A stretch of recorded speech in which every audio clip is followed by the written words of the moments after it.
안녕하세요. 지금부터 3차 시에 걸쳐서 전산회계 1급 시험을 대비한 특강을 진행하도록 하겠습니다.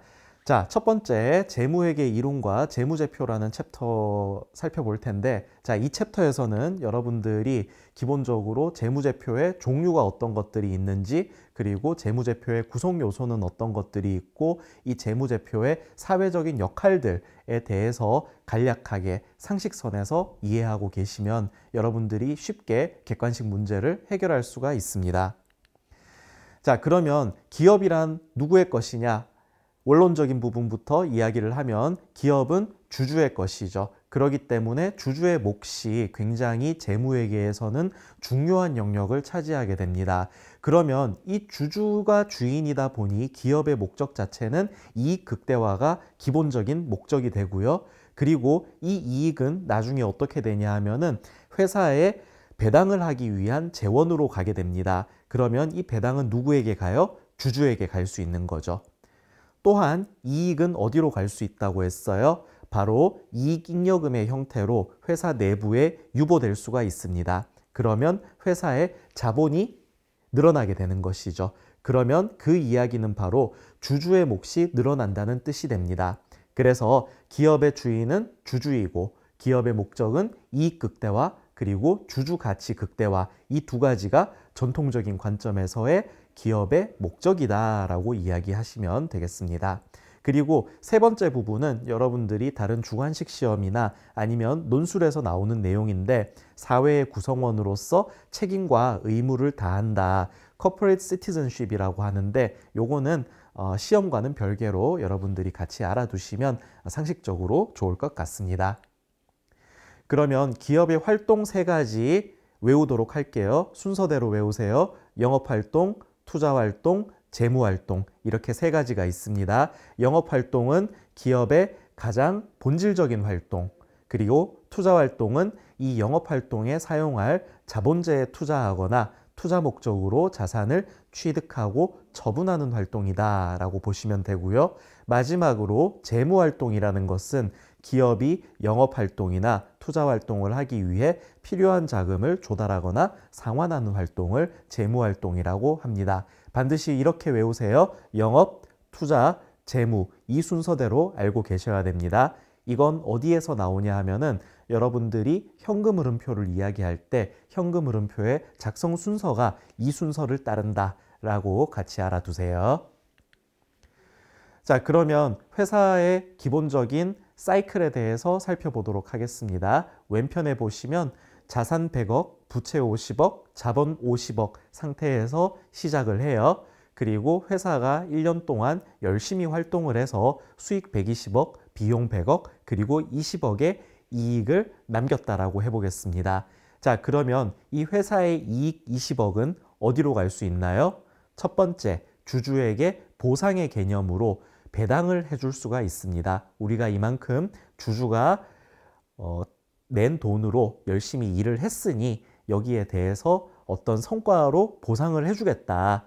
이 몫을 떼어주겠다라는 이제 그러한 개념이 되겠죠. 그리고 나머지는 어떻게 하느냐? 회사의 미래를 위해서 재투자를 한다는 개념으로 여러분 회사의 내부 적립을 하게 됩니다. 그걸 보고 유보라고 하고요. 나중에 보는 이익잉여금이라는 항목이 바로 이 유보된 어떤 이익이 쟁여져 있는 그런 영역이라고 보시면 되겠습니다. 그런데 우리나라 기업은 대부분 배당을 많이 할까요? 아니면 적게 할까요? 그렇죠. 우리나라 회사들은 이익 배당을 적게 하는 경향이 있습니다. 그리고 아예 안 하는 회사들도 상당수 많은 것으로 파악이 되고 있어요. 그러면 이 이익이라는 거를 전부 다 회사 내부에 적립했다, 유보시켰다라고 가정할 때 아까 전에 기초자본이 얼마였어요? 50억이었죠. 이익 20억 남았습니다. 이걸 회사 내부에 그대로 쟁여요. 그러면 나중에 자본이 70억이 되는 것이죠. 그래서 이런 식으로 회사가 사이즈가, 즉 규모가 성장해 나가는 것을 여러분들 확인을 할 수가 있겠습니다. 자, 그러면 우리가 공부하는 회계라는 것은 무엇이냐? 회계는 뭐 하는 거다? 정보 이용자에게 합리적인 판단이나 의사결정을 할 수 있도록 기업 실체에 관한 유용한 경제적 정보를 식별하고 측정하여 전달하는 과정이다라고 정리를 하시면 되고요. 여기서 키워드는 바로 정보 이용자가 되겠습니다. 그러면 그 정보 이용자 중에 가장 중요한 정보 이용자 하나만 꼽아봐라 라고 하면 뭐라고 얘기하면 되죠? 주주. 그쵸? 바로 회사의 주인인 주주다라고 이야기를 하시면 되겠습니다. 자, 그러면 회계의 사회적 기능은 무엇이냐? 제일 먼저 자원의 효율적 배분이 있어요. 뭐냐 하면 잘 되는 놈은 계속 잘 되게 해주고 안 되는 놈은 시장에서 아웃을 시켜버리자, 퇴출시키자라는 거예요. 무엇이냐 하면은 어떤 생산성이 높고 그 다음에 미래의 성장 가능성이 높은 회사로 어떤 사회적인 자원들, 즉 자금이라는 것이 흘러 들어가게 해줘서 이러한 자원의 효율적인 배분을 가능하게 하는 것이 회계의 사회적 기능이라고 이야기할 수 있겠습니다. 자, 그 다음에 두 번째로 수탁 책임 보고라는 게 있어요. 자, 이건 뭐냐면 여러분들이 공부를 할 때 주주와 경영자는 서로 독립적이라는 가정을 하셔야 됩니다. 뭐냐면 우리 회사의 사장님이랑 실제 회사의 오너는 다른 사람이다라는 그런 가정이에요. 그러면 이 상태에서 실제 기업의 주주는 자기가 선임한 그 경영자가 일을 잘하고 있는지 못하고 있는지 계속해서 감시를 해야 되고 그 다음에 그 성과를 확인을 해야 되겠죠. 자, 반대로 그 경영자는 어떻게 해야 돼요? 자기를 뽑아준 주인을 위해서, 즉 주주를 위해서 내가 일을 잘 하고 있습니다. 그대의 어떤 그 이익에 반하는 행동을 하지 않습니다라는 걸 계속해서 확증해 줘야 되는, 계속해서 증빙을 해줘야 되는 이제 그러한 문제가 발생을 합니다. 그래서 이 재무제표를 통해서 주주와 경영자 사이에 어떤 커뮤니케이션을 한다? 자, 경영자는 주주에게 나는 주주를 위해서 열심히 일하고 있어요. 그리고 주주는 이 경영자가 나를 위해서 열심히 일하고 있구나 라는 것을 확인하게 됩니다. 자, 이러한 어떤 모든 프로세스를 우리가 수탁 책임 보고라고 이야기를 하는데요. 객관식에서 키워드가 나오면 회계의 사회적 기능이다 라고 했을 때 자원의 효율적 배분 그리고 수탁 책임 보고, 자, 이 두 가지가 바로 사회적 기능에 해당하고 그 다음에 회계의 어떤 목적 중에 하나다 라고 대답하시면 되겠습니다. 자, 재무회계의 기본 가정이라는 게 있어요. 딱 하나 있습니다. 뭐냐면 going concern이에요. 즉 계속 기업의 가정이라는 것인데 이것은 무엇이냐면 기업인 예상 가능한 미래 기간 동안에 존속하며 당장 내일 모레 망하지 않고 언제까지 내가 생각할 수 있는 먼 미래까지 계속해서 이 사업을 영위를 할 것이다 라는 것이 바로 계속 기업의 가정입니다. 이 가정이 있기 때문에 여러분들 회계 기간을 나누게 되고 그리고 매년 결산을 하게 되고 그리고 각종 이연과 발생 항목들이 나타나게 되는 거예요. 그래서 계속 기업의 가정 이거 외우고 넘어가도록 하겠습니다. 자, 회계정보의 질적 특성이라는 것이 있는데요. 자, 여기서는 근본적 질적 특성 두 가지만 여러분 기억하고 넘어가도록 할게요. 자, 질적 특성이라는 거는 회계 정보가 정보 이용자에게 유용하기 위해서는 어떤 속성을 갖추어야 하겠느냐라는 거예요.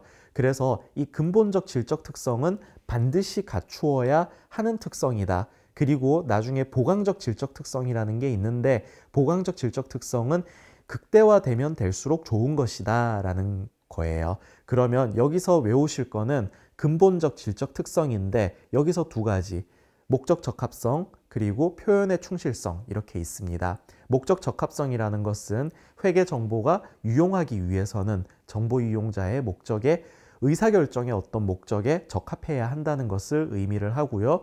표현의 충실성은 회계 정보가 유용하기 위해서는 측정 대상인 거래나 회계 사건을 충실하게 표현해야 된다. 완전하고 중립적이고 오류가 없는 그러한 표현들을 해야 이 표현 자체가 충실하다라고 우리가 이야기를 하고 있습니다. 두 가지 외울게요. 목적 적합성, 표현의 충실성. 반드시 알아두시길 바라겠습니다. 자, 그리고 회계의 분류가 있어요. 우리가 지금 공부하고 있는 영역은 재무회계고요. 그리고 원가관리회계, 즉 회사의 원가를 결정하고 그리고 여기에 대한 의사결정을 하는 관리회계의 영역까지 엮어서 우리가 원가관리회계라고 이야기를 할 수 있고요. 세무회계는 국가에 납부하는 어떤 세액을 계산해내는 그 프로세스를 다루는 것이 세무회계의 영역이고요. 그리고 회계감사는 기업의 재무제표가 어떤 부정이나 오류 없이 경제적 실질을 회계 기준에 따라 적정하게 표시하였는지 여부를 독립적인 제3자 또는 회사의 내부 감사가 검토하고 그리고 일련의 어떤 기술들을 활용을 해서 검증을 하는 그런 프로세스를 우리는 통틀어서 회계감사라고 이야기를 하고 있습니다. 자, 그러면 재무제표의 종류 확인을 해볼게요. 자, 순서대로 외웁시다. 자, 제일 먼저 지금 파란색 있는 것부터 먼저 외울게요. 재무상태표, 그 다음에 손익계산서, 그리고 초록색 있는 거 볼게요. 뭐 있냐면 현금흐름표, 자본변동표, 마지막으로 주석 있습니다. 다시 한번 해볼게요. 재무상태표, 손익계산서, 현금흐름표, 자본변동표, 주석. 이 5가지가 바로 재무제표에 해당합니다. 그래서 가끔씩 함정을 파는 게 뭐냐 하면은 자, 주석은 자, 다른 재무제표들은 뭐냐면 여러분들 다 숫자와 표로 이루어져 있습니다. 그런데 주석은 이 표에 대한 부연 설명이 들어 있어요. 이 이야기는 뭐냐 하면 거의 다 글로 되어 있다라는 그런 의미가 되겠습니다. 그래서 가끔씩 수험생들에게 함정을 놓기 위해서 주석은 재무제표의 일부가 아니다라는 그런 지문들이 나오는데 주석은 재무제표에 포함이 됩니다. 주석은 재무제표에 포함이 됩니다. 그래서 이 5가지 반드시 외워두시고 넘어가도록 할게요. 자, 그러면 재무상태표. 자, 재무상태표의 구성 요소는 자산, 부채, 자본 이렇게 있는데요. 자, 자산에 대한 정의만 외우고 넘어갈게요. 자, 과거, 현재, 미래로 구분하세요. 과거 사건의 결과로 기업이 현재 뭐 하고 있다? 통제하고 있고 그 다음에 미래 경제적 효익이 유입될 것이라고 기대되는 자원을 우리는 자산이라고 이야기를 합니다. 자, 그래서 이 부분은 나중에 여러분들이 어떤 지출에 대한 자산성 내지는 어떤 이 지출이 비용의 성격을 갖는지 아니면 어떤 성격을 갖는지를 판단할 때 굉장히 중요한 기준이 되기 때문에 반드시 자산의 정의는 외워두시길 바라겠습니다. 자, 조금 있다가 우리가 유형자산에 대해서 살펴볼 텐데 유형자산 파트에서 자본적 지출과 수익적 지출이라는 얘기가 나와요. 그때 이걸 가지고 다시 이야기해 보도록 하겠습니다. 자, 그래서 재무상태표는 이런 식으로 생겼고요. 그리고 손익계산서. 자, 손익계산서는 여기서 중요한 표현, 일정 기간 동안이라는 표현이에요. 앞서 보셨던 재무상태표는 특정 일을 기준으로, 즉 12월 31일을 기준으로 이 회사의 재무 상태가 어떻냐라는 걸 본 자료라면 손익계산서라는 것은 회사가 1월 1일부터 12월 31일까지, 즉 한 회계기간 동안 이 기업의 경영 성과가 어떠했느냐, 전부 다 얼마를 벌어들였고 얼마를 지출을 했고 그리고 남긴 건 과연 얼마냐, 1년 동안에 한 회계기간 동안의 어떤 전체적인 성과를 이야기하는 것이 바로 손익계산서입니다. 그래서 여기에 나오는 일정 기간 동안이라는 표현 여러분 잘 체크를 해두시고요. 자, 그 다음에 손익계산서까지는 보면 수익, 비용, 그 다음에 단기 순손익까지 나타나게 됩니다. 그런데 요즘 들어서 여러분들 중요하게 여겨지는 부분이 있어요. 이게 뭐냐 하면 기타 포괄손익이라는 것인데, 기타 포괄손익이라는 것은 자, 뭐냐 하면 단기 손익을 거치지 않고 바로 자본의 증감을 가져오는 항목이에요. 예를 들어서 재평가 이익이라든지 아니면 매도가능증권 평가 이익이 대표적인 기타 포괄손익의 예라고 할 수가 있습니다. 자, 요거 여기서 하나 정리하고 갈게요. 기타 포괄손익이라는 것은 무엇이다? 바로 단기 손익을 거치지 않고 바로 자본의 증감을 가져오는 항목이 기타 포괄손익 항목이더라 라고 반드시 기억을 해 두시면 되겠습니다. 그래서 기업의 당기순이익이 계산이 되죠. 그러면 이 아래에 기타 포괄손익 항목이 플러스 마이너스가 돼요. 그 다음에 총 포괄손익이 계산이 되는 그러한 구조가 되겠습니다. 그래서 이 내용 같이 알아두시고 넘어가시면 되겠습니다. 자, 이런 식으로 이제 생겼고요. 자, 자본변동표라는 것은 기업의 회계 기간 동안 발생한 소유주 지분, 즉 주주의 몫의 변동 내역을 종합적으로 보여주는 재무제표, 지극히 주주의 입장에서 만들어진 재무제표가 바로 자본변동표라고 할 수 있겠습니다. 그래서 이런 모양을 띠고 있고요. 자, 현금흐름표라는 것은 앞서 보았던 재무제표들은 발생주의 회계 기준에 따라서 만들어진 거예요. 자, 그런데 기업에서 가장 중요한 자산이 뭐예요? 중요한 자산 중에 하나가 바로 현금이죠. 이 현금은 지급 결제의 수단이기 때문에 아무리 회사가 발생주의에 따라서 자산이 많다 하더라도 이 현금이 제대로 순환하지 않으면 회사가 어떤 파산이라든지 경제적인 위기에 빠질 수가 있습니다. 그래서 이 현금흐름표는 그러면 이 발생주의 회계 기준을 보완하기 위해서 회사에 순수하게 현금이 들어오고 나간 걸 바탕으로 어떤 재무제표를 하나 새로 만들어 보자 라고 해서 만들어진 게 현금흐름표예요. 그래서 아까 전에 제가 회사의 활동 3가지 순서대로 외우시라고 했죠. 순서 뭐였어요? 영업활동, 투자활동, 재무활동 이렇게였죠. 그래서 이 3가지 순서 현금흐름표에 그대로 적용되는 것이니까 반드시 같이 외워두시면 되겠습니다.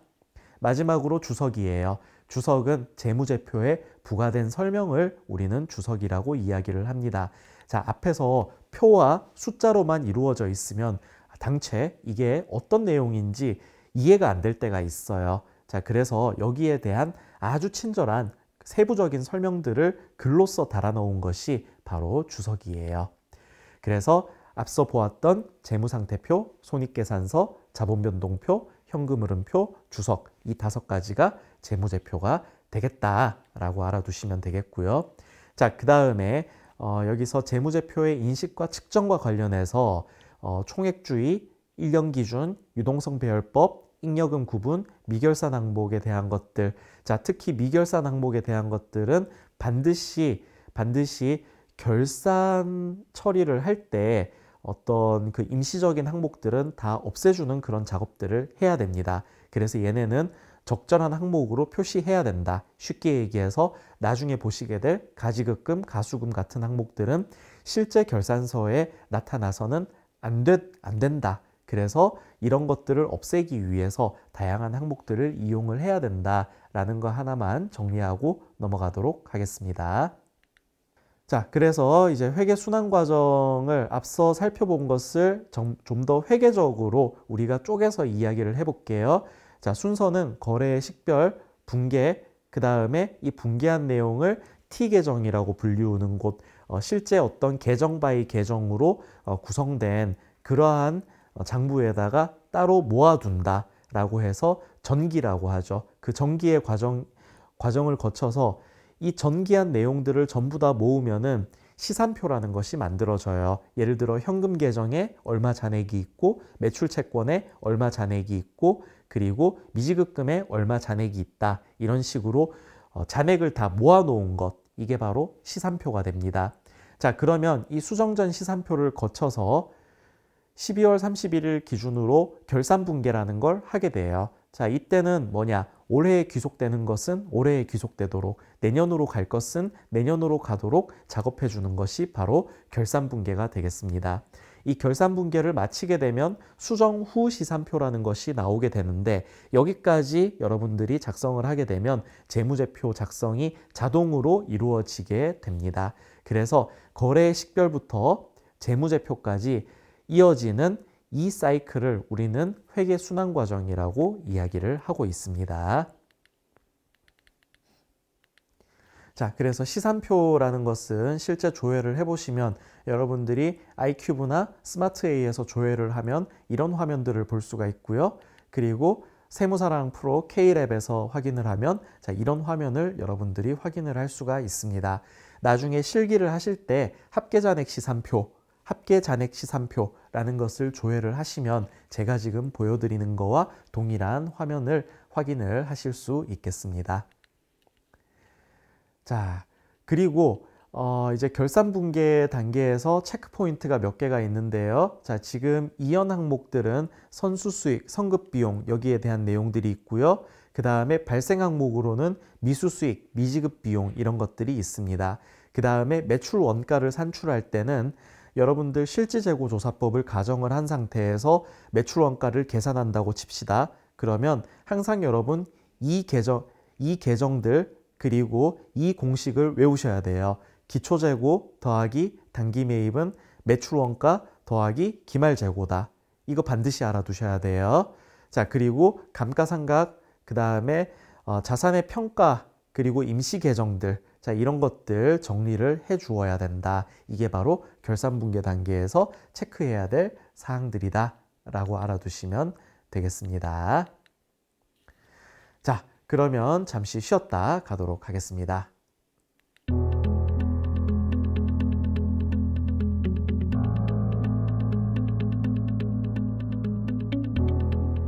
자, 이어서 현금 및 현금성 자산에 대해 살펴보도록 하겠습니다.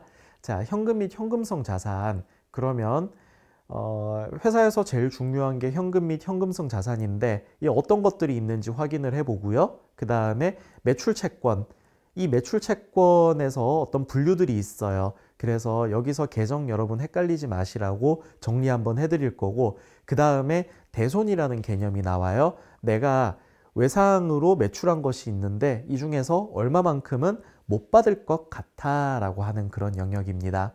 그래서 여기에 대한 이야기들 위주로 하도록 하겠습니다. 자, 현금 및 현금성 자산. 현금은 기업이 보유하고 있는 자산 중에 유동성이 가장 높고요. 교환의 매개체다. 통화 대용증권, 요구불 예금 등으로 구성된다 라고 보시면 되겠습니다. 자, 그러면 통화에는 지폐, 주화, 외국화폐 등이 있고요. 통화 대용증권에는 타인발행수표, 송금수표, 우편환증서, 만기도래어음, 기일도래항 공사채 이자표, 배당 지급 통지표, 그리고 공장 지점 전도금이 있고요. 요구불 예금에는 보통예금, 당좌예금 같은 세부적인 항목들이 있습니다.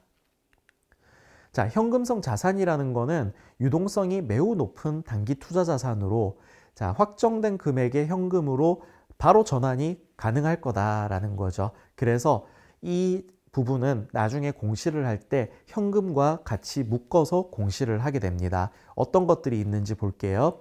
3개월 이내에 만기가 도래하는 양도성 예금증서. 두 번째, 3개월 이내에 환매 조건인 환매채. 세 번째, 취득 당시 3개월 이내에 만기가 도래하는 정기예금, 채권, MMF, MMDA 이런 것들이 다 어디에 들어간다? 현금성 자산에 포함된다라고 여러분 정리를 하시면 되겠습니다. 자, 예금이라는 거는 요구불 예금 있는데 언제든지 빼서 쓸 수 있다라는 거죠. 그래서 이런 것들이 바로 또 현금 및 현금성 자산에 들어간다고 보시면 되겠고요. 여러분들, 자, 남이 발행한 것, 다른 사람이 우리를 위해 발행한 것은 이것들은 기본적으로 현금의 성격을 가지고 있다 보시면 됩니다. 그래서 누군가 다른 사람이 다른 회사가 우리를 위해서 수표를 발행했다. 자, 이건 현금이에요. 그래서 자기합수표 이렇게 생긴 거 보신 적 있을 거예요.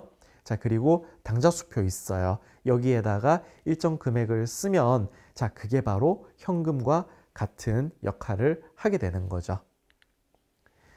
자, 소액현금 제도라는 게 있습니다. 자, 소액현금 제도는 적은 액수의 지출까지 일일이 기록하는 것이 어려우므로 일정 기간마다 이 소액현금이라는 계정을 만들어서 여기에다가 자금을 보충해주고 추후에 이 소액현금에서 빼서 썼는 것만큼 정리를 하고 그 다음에 정산을 받고 또 새로 채워 넣는 그러한 제도를 통틀어서 우리가 소액현금 제도라고 이야기를 합니다. 자, 그러면 본사에서 어떤 부서에다가 소액현금 50만 원을 설정했다라는 가정하에 아래의 예제를 살펴보시면은요. 3월 1일 날 소액현금 50만 원을 설정 후에 관련 부서에 지급을 했다. 자, 관련 부서에 지급을 했는데 얘는 또 다른 어떤 자산 계정이라고 보는 거예요. 자, 그게 바로 뭐냐면 소액현금이 되는 거죠. 자, 3월 중에 부서에서 15만 원을 지출을 하였는데 정산 결과 이는 여비교통비인 것으로 확인이 됐다. 그러면 저 소액현금이라는 거를 뭘로 대체해 준다? 여비교통비로 대체를 해주게 됩니다. 자, 그러면 지금 3월까지 사용을 한 소액현금은 총 얼마죠? 15만 원이죠. 그러면 남아있는 소액현금은 얼마가 될까요? 바로 35만 원이 되겠습니다. 그러면 지금 이 회사의 정책상에 뭐냐? 이 소액현금은 매월 50만 원에서 시작하도록 채워주던 아니면 과하면 빼든 이런 것들을 작업하겠다라고 정책을 세워놓은 거예요. 그러면 지금 3월 말에는 무엇을 해야 될까요? 소액현금을 15만 원만큼 사용을 하였으니 그만큼 채워줘야 되겠죠. 그래서 분계는 오른쪽에 보시는 것처럼 현금 15만 원, 그 다음에 소액현금 15만 원 이런 식으로 분계를 해줄 수가 있겠습니다. 자, 현금 과부족이라는 것이 있는데요. 자, 이것은 특정 시점에 회사가 보유하고 있는 현금과 장부상 현금 사이에 차이가 있을 경우에 그 차이를 규명하기 전에 임시적으로 사용하는 계정을 현금 과, 많을 과, 그 다음에 부족, 내가 부족하다고 할 때 그 부족. 자, 이런 것들이 발생하게 됩니다. 임시 계정이에요. 자, 이거는 결산 때까지 무엇을 해야 돼요? 결산 때까지 원인을 알아내야 되고, 그리고 원인을 밝혀내지 못하면은 자비익이나 잡손실로 대체를 해 주어야 됩니다. 그래서 언제까지나 현금 과부족이라는 것은 임시 계정이고, 만약에 장부상에 있는 현금보다 실제 보유 현금이 더 많다. 이러면 뭔가 여러분 땡 잡은 기분이죠. 이럴 때는 잡이익이라는 그러한 항목으로 회계 처리를 해주시고요. 자, 그 다음에 만약에 장부상 현금이 실제 보유 현금보다 더 많았다. 자, 지금 장부상에 있는 현금보다 실제 보유 현금이 적은 거예요. 그러면 뭔가 지금 로스가 생긴 상황이죠. 이 상태에서는 우리가 잡손실이라는 그러한 개념을 사용을 해서 회계 처리를 해주면 되겠습니다. 이어서 단기 투자 자산에 대해서 살펴보겠습니다. 자, 여기서 단기 금융상품이라는 것은 금융상품 중에 회사가 단기적인 투자 목적으로 보유하고 있는 단기 금융상품, 단기 매매증권, 단기 대여금, 유동자산으로 분류되는 매도가능증권 및 매도가능증권을 우리는 통틀어서 단기 금융상품이라고 이야기를 합니다. 기본적으로 어떤 가정이 깔려 있어요? 1년 이내에 처분이 돼서 현금화 될 것이라고 예상하는 자산이 되겠죠. 그래서 단기 금융상품에는 정기예금, 정기적금, 사용이 제한되어 있는 예금 및 기타 정형화된 상품으로 단기적 자금 운용 목적으로 소유하는 만기 1년 이내 도래하는 그러한 금융상품을 단기금융상품이라고 하고요. 장기금융상품은 뭐냐? 만기가 1년 후에 도래하는 그러한 금융상품을 우리는 장기금융상품이라고 할 수 있겠습니다. 자, 그래서 단기금융상품에는 양도성 예금증서, 그 다음에 환매채, 금전신탁, 기업어음, 어음관리구자 이런 것들이 존재하고요. 자, 그리고 단기 매매증권이라는 게 있어요. 자, 이거는 여러분들이 IFRS에서 공정가치평가 단기 손익인식 금융자산이라는 것으로 표현이 되기도 하는데요. 이것은 무엇이냐? 본질적으로 1년 이내에 매매 차익을 얻을 목적으로 보유하는 유가증권을 단기 매매증권이라고 하고요. 여러분들 이거 무엇 생각하면 되냐면 단타 치는 그런 사람들 있죠. 그래서 매일매일 트레이딩을 일으키거나 아니면 며칠 갖고 있다가 얘가 어떤 종목이 상한가를 치면 빨리 팔아버리는 이런 형태의 어떤 거래를 다룰 때 우리는 단기 매매 증권이라는 계정 과목으로 회계 처리를 하게 됩니다. 일반적인 회사에서는 잘 나타나지 않는 그러한 부분이에요. 자, 그런데 여기서 있죠. 여러분이 하나 알아두셔야 되는 게 뭐냐면 대부분의 자산은 이 자산의 취득 원가, 즉 최초에 기록해야 되는 금액을 결정을 할 때 바로 자산의 가격에다가 이 자산을 나의 용도에 맞게 사용할 때까지 들어가는 부대 비용을 가산한 것이 전부 다 합친 것이 바로 취득 원가라고 그렇게 배웠을 거예요. 자, 그런데 단기매매증권은 예외입니다. 자, 다시 모든 자산, 대부분의 자산들은 이 취득 원가를 계산을 할 때 그 자산의 가격에 관련된 어떤 부대 비용들을 더해서 취득 원가를 계산을 하게 됩니다. 그런데 단기매매증권은 자산의 가격, 즉 주식의 가격과 이 거래와 관련된 수수료를 별도로 회계 처리를 합니다.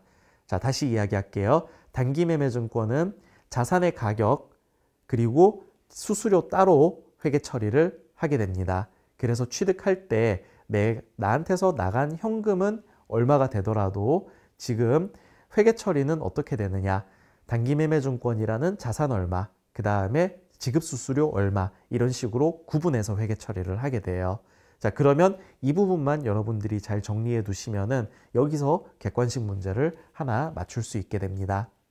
자, 그러면 기말 평가를 할 때는 공정가치 평가를 하기 때문에 자, 이 공정가치 평가하고 나서 평가 이익이나 평가 손실이 발생하잖아요. 그런데 여기에 뭐라고 적혀 있어요? 이 평가 손익은 단기 손익으로 처리를 합니다. 뭐냐 하면은 단기에 어떤 성과에 영향을 미친다는 뜻이에요.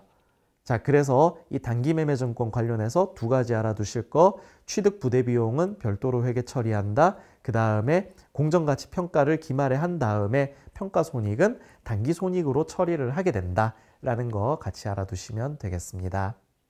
자, 그 다음에 채권과 채무에 대한 개념이 나오는데요. 자, 이 챕터에서 가장 중요한 것 중에 하나가 뭐냐면 매출 채권에 대한 대손회계예요. 즉 내가 얼마만큼 못 받을 것 같은데 그 부분에 대해서 우리가 미리 회계 처리를 뭔가 해보겠다라는 그런 부분이 되는 것이죠.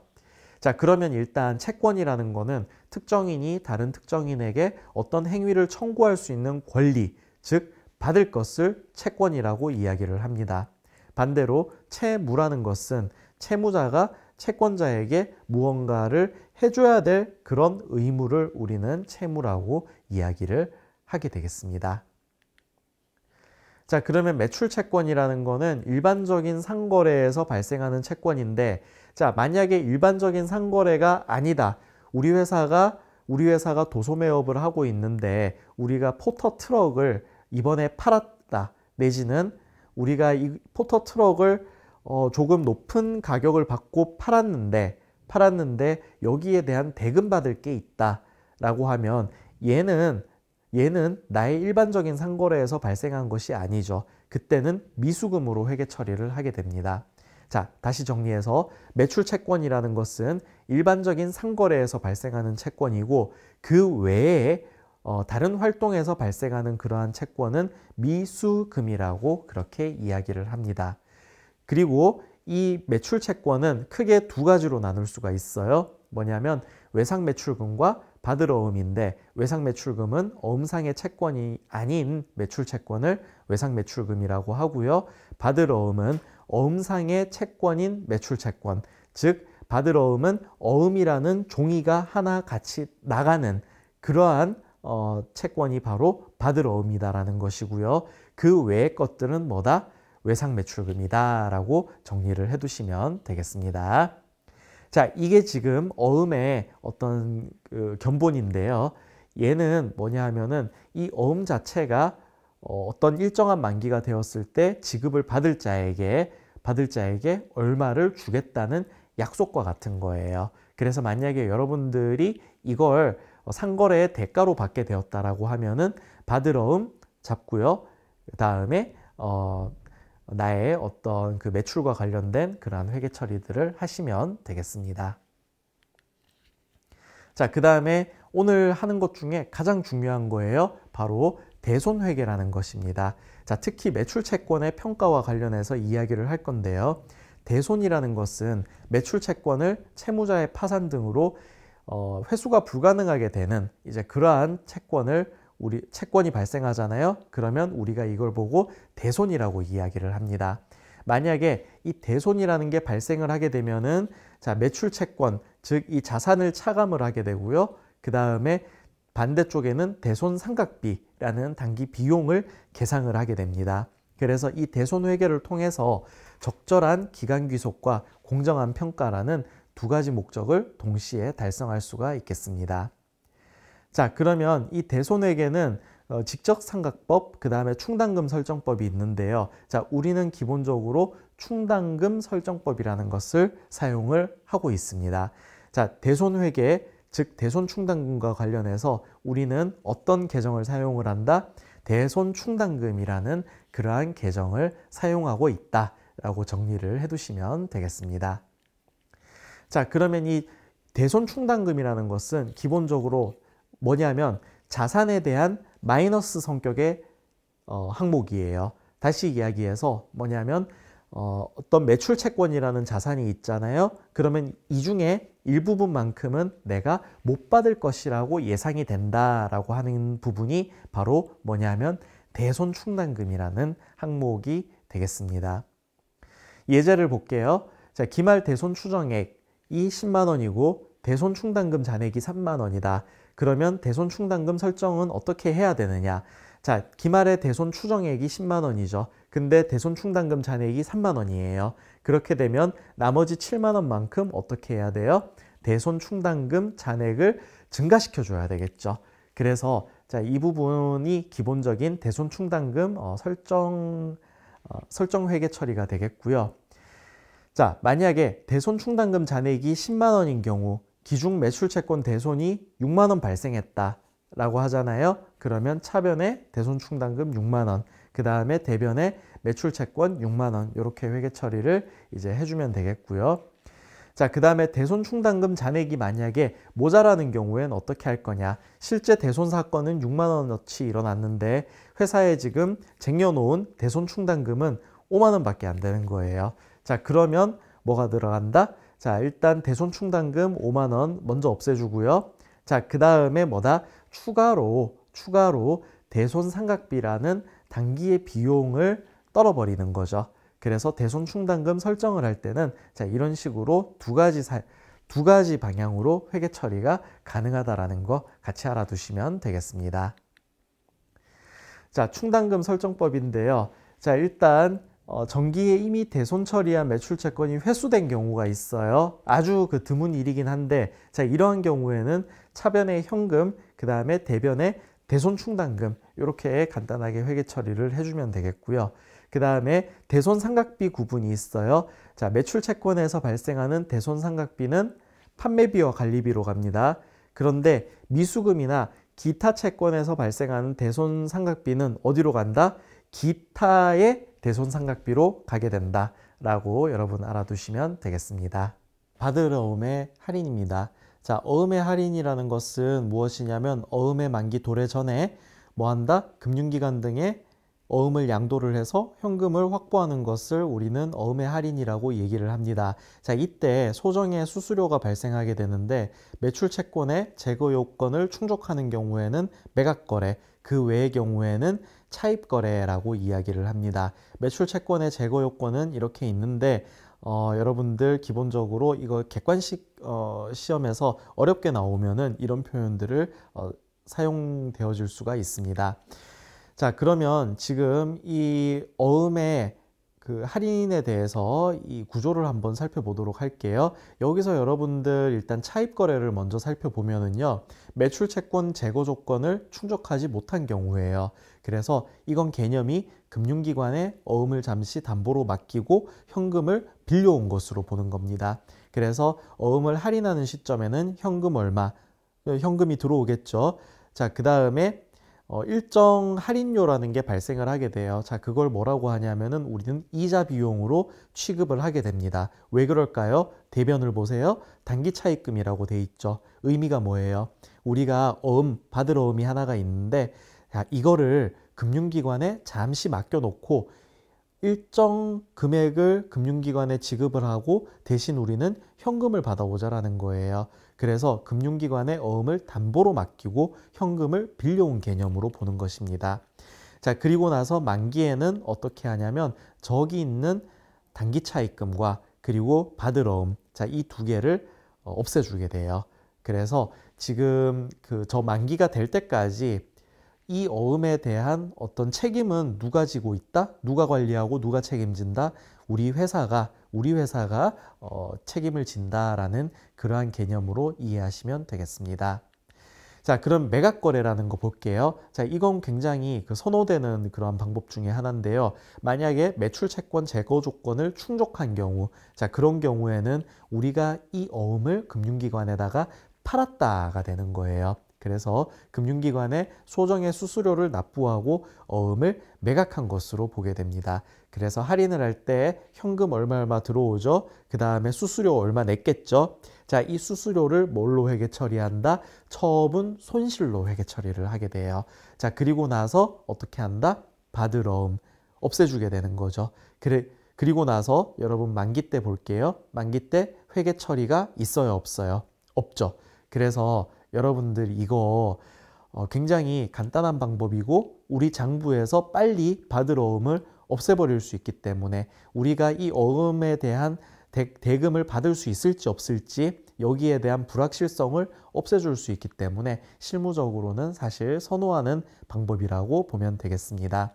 자, 그래서 정리하면 차입거래, 어음 할인할 때 차입거래는 자, 현금 들어오는데 해당되는 수수료는 이자 비용으로 회계 처리하고 그 다음에 대변에는 단기 차입금으로 회계 처리를 합니다. 그리고 만기가 됐을 때 저 단기 차입금과 받을 어음을 서로 상계시켜 준다라고 보시면 되겠고요. 그 다음에 매각 거래가 이루어지면은 자, 현금 얼마 받겠죠. 그 다음에 수수료 낸 부분은 처분 손실로 회계 처리하고 대변에는 받을 어음을 기록을 해줘서 저 받을 어음을 할인하는 시점에 없애준다라고 여러분들이 기억을 해두시면 되겠습니다. 자, 기타의 당좌 자산들이 있어요. 뭐가 있냐? 미수금 있었죠? 자, 미수금이라는 것은 일반적인 어떤 영업활동으로 인한 거래 외에 일어나는 어떤 채권들은 우리가 미수금이라고 그렇게 이야기를 할 수가 있겠습니다. 자, 그 다음에 다양한 항목들이 있는데 자, 이것은 더 세부적으로 공부하실 때 확인을 해보시면 되겠습니다.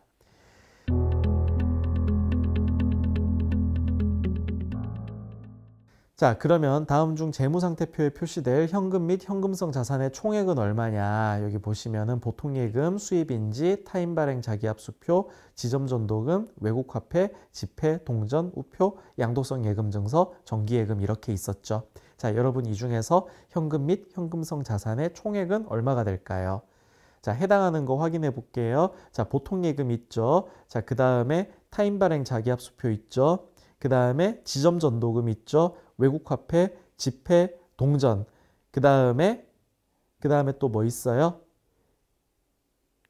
나머지는 여러분들 현금 및 현금성 자산에 해당하지 않는 것이죠.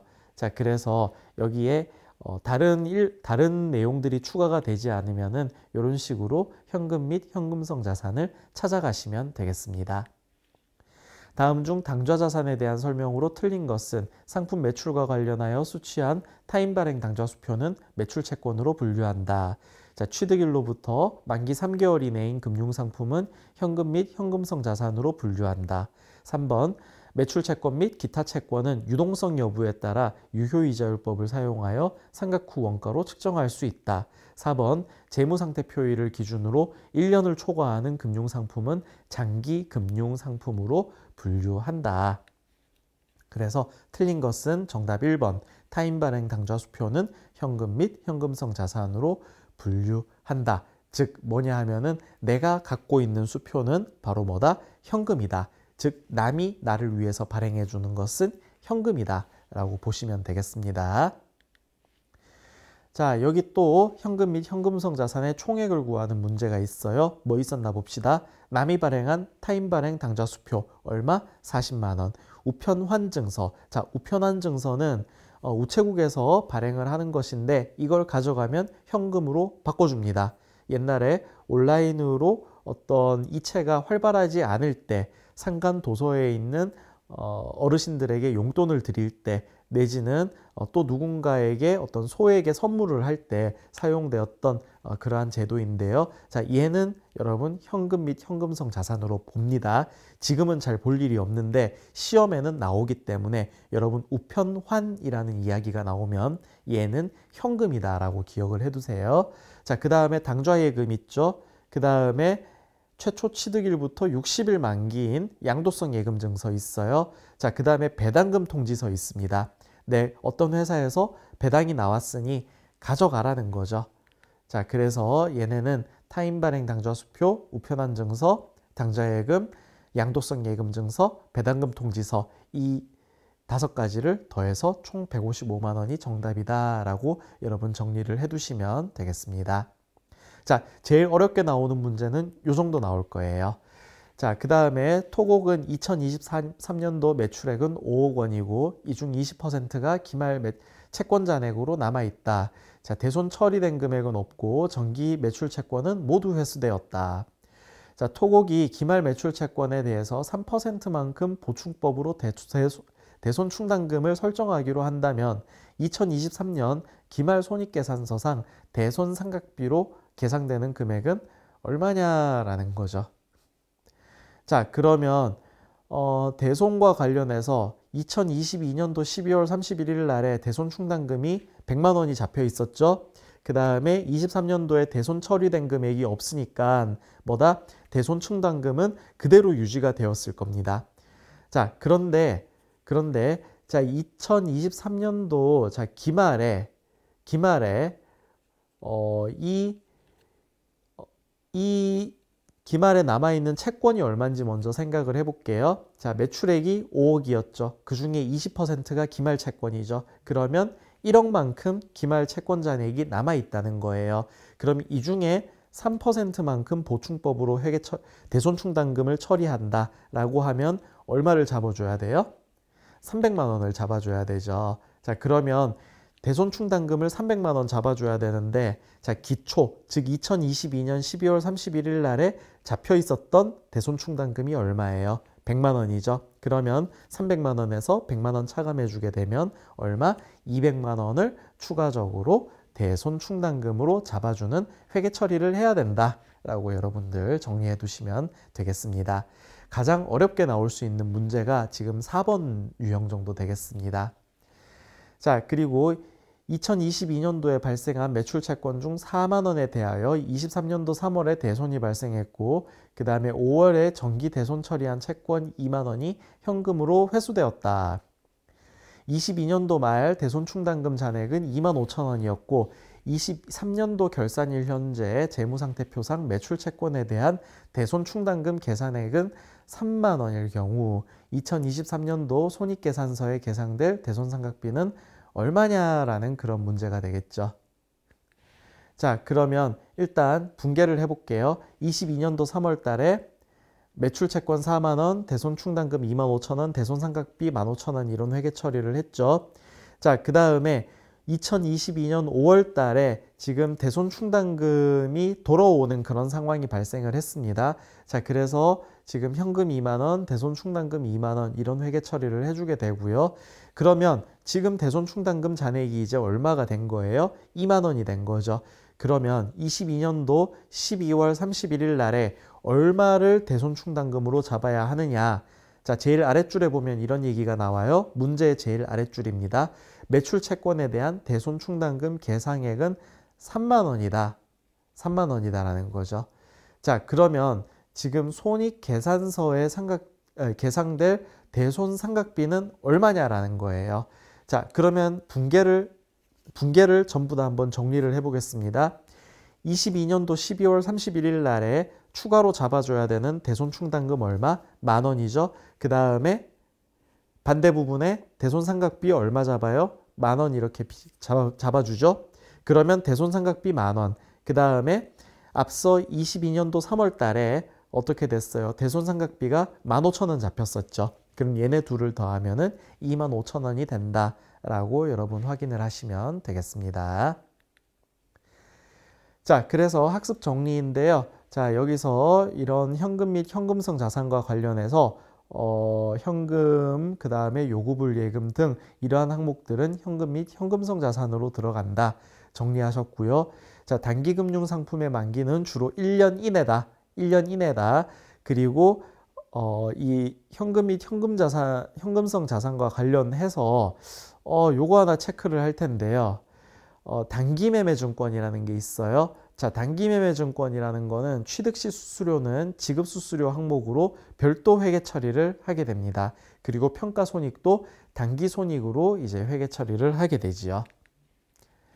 자, 매출채권이라는 것은 일반적인 상거래에서 발생하고 그 다음에 외상매출금이 일반적이고 그 다음에 받을어음, 즉 종이어음이나 전자어음을 받으면은 받을어음으로 회계 처리를 하게 된다. 영업 외 활동에서 발생한 채권은 미수금이라고 한다. 자, 그 다음에 매출채권에 대한 대손회계, 자, 충당금 설정법을 사용을 하는데요. 자, 기말 매출채권의 몇 퍼센트를 충당금으로 잡겠다. 이만큼은 못 받을 거다라고 예상을 하는 거죠. 그리고 대손이 발생하게 되면은 미리 설정해둔 충당금이 버퍼 역할을 해서 실제로 그 이 대손 사건 때문에 그 대손이 일어난 해에 단기 손익에 이 대손이 미치는 영향을 최소화시켜주는 그러한 버퍼의 역할을 하는 것이 바로 대손회계라고 여러분 이해를 하시면 되겠습니다. 자, 그 다음에 받을어음의 할인인데요. 매출채권 재고요건을 충족하는 경우에는 매각거래, 즉 처분손실이라는 게 발생을 하게 되고요. 매출채권 재고요건을 미충족하는 경우 이때는 차입거래, 즉 단기 차입금이 발생하게 되고 그 다음에 회계 처리와 이자 비용이 발생하게 된다는 거 요거 하나 체크를 해 두시고 넘어가면 거의 완벽하게 이 챕터는 정리를 하셨다고 볼 수 있겠습니다. 자, 그러면 잠시 쉬었다 가도록 하겠습니다.